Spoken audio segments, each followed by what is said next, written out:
Yang Berhormat Lembah Pantai. Terima kasih, Datuk Pengerusi. Saya ingin menyentuh maksud bekalan 1 Parlimen 010200 Pengurusan Dewan. Saya ingin bertanya, hari ini kita lihat kita ada sampai jam 3 untuk bahas 2 kementerian.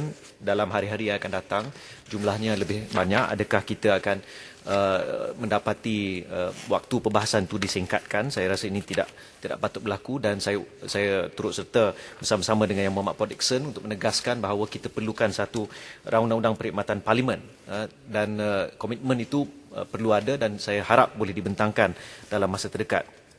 Saya ingin meneliti dan menyinggung maksud bekalan 4 Suruhanjaya Pilihan Raya, khusus butiran 010400 Pejabat Pilihan Raya Negeri dan 030100 Pilihan Raya Negeri Sarawak.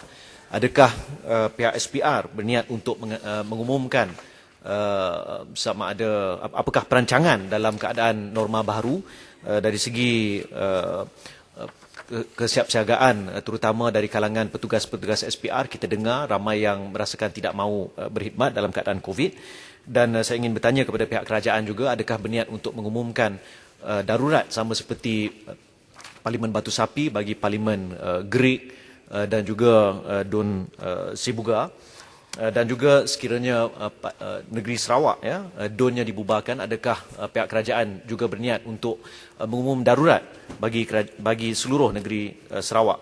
Saya ingin menyentuh maksud bekalan 6 Jabatan Perdana Menteri khusus 020100 Majlis Keselamatan Negara.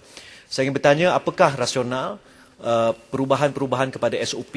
Contohnya sebelum ni kedai-kedai tutup pukul 10, kemudian tutup pukul 12. Kenapa tidak ditetapkan, ya, dalam keadaan yang ada sekarang ni? Kita lihat kluster-kluster berlaku di tempat-tempat khusus seperti tapak binaan, di tempat-tempat tinggal bagi pekerja-pekerja. Jadi kenapa tidak dilanjutkan waktu pembukaan bagi kedai-kedai sehingga pukul 2 pagi. Saya difahamkan banyak frontliners contohnya yang bekerja sehingga lewat malam, mereka tidak ada tempat untuk pergi makan, membeli barang dan sebagainya. Dan saya ingin bertanya tentang SMS yang kami semua terima, ya, daripada MKN. Berapakah jumlah yang telah dibelanjakan sejak perkhidmatan ini digunakan? Apakah sama ada ia efektif ataupun tidak? Dan saya perhatikan kadang-kala mesej-mesej yang disampaikan melalui SMS ini, dia terlalu truncated dengan izin, sampaikan orang tak faham. Ya, contohnya malam tadi dihantar satu SMS berkenaan dengan PUS. Ramai yang bertanya, PUS itu apa? Rupa-rupanya person under surveillance.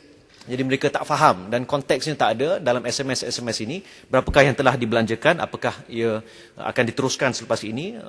What is the effectiveness dengan izin? Saya juga ingin bertanya tentang isu SOP.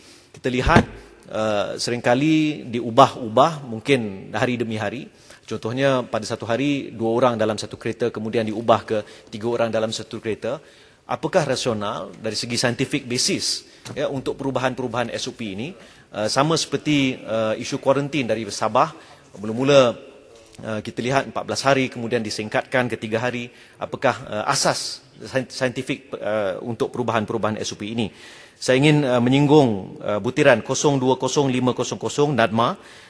Yang Berhormat Menteri Keuangan menyatakan sumbangan ataupun allowance khas one-off RM300 untuk senarai dalam NADMA, senarai frontliners dalam NADMA. Saya pohon 2 perkara. Pertama, janganlah kita beri terutama anggota polis RM300. Tingkatkanlah lagi, jadikanlah RM500. Setidak-tidaknya, ya, mereka yang terlibat dalam tangkapan OKT, kadang-kadang mereka juga didapati yang mereka tangkap tu juga positif. Jadi mereka juga secara default adalah frontliners. Dan saya pohon, selain daripada senarai dalam NADMA tu, masukkanlah cleaners dalam hospital sebagai sebahagian daripada frontliners, ya, takrifan frontliners itu.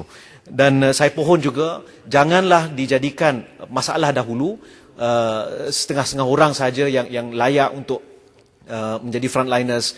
Luaskan takrifan itu. Janganlah timbul masalah yang dihadapi oleh anggota polis sebelum ini. Kita pelajarilah apa yang berlaku dahulu.